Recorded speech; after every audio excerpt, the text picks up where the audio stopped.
Why did Jefferson Davis's Confederacy struggle with its wartime economy?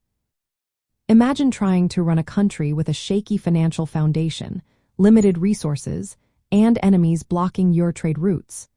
That's what Jefferson Davis faced during the Civil War.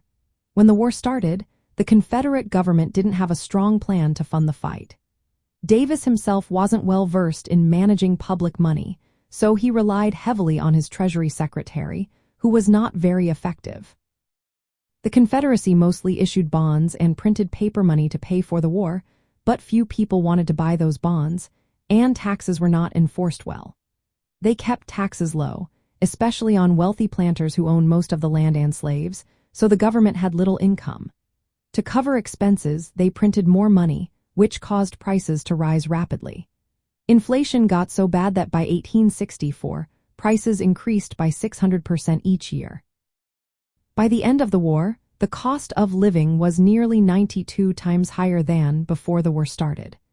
This inflation made the Confederate currency almost worthless, and the economy started to collapse. The Union naval blockade made things even worse. It stopped the South from exporting cotton, which was their main source of income, and from importing essential goods. Without access to these supplies, the Confederate economy weakened further.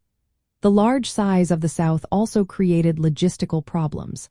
Supplying armies across vast and often hostile territory was difficult. Local farmers were reluctant to sell food because the government often seized their supplies for the army, which made food shortages worse. These shortages led to civilian unrest, like bread riots, where people protested for basic needs. Davis's leadership also faced internal problems. His focus on states' rights meant he couldn't easily control the economy across all the states. This decentralization made it hard to coordinate efforts and manage resources effectively. All these issues combined to create a tough economic situation for the Confederacy.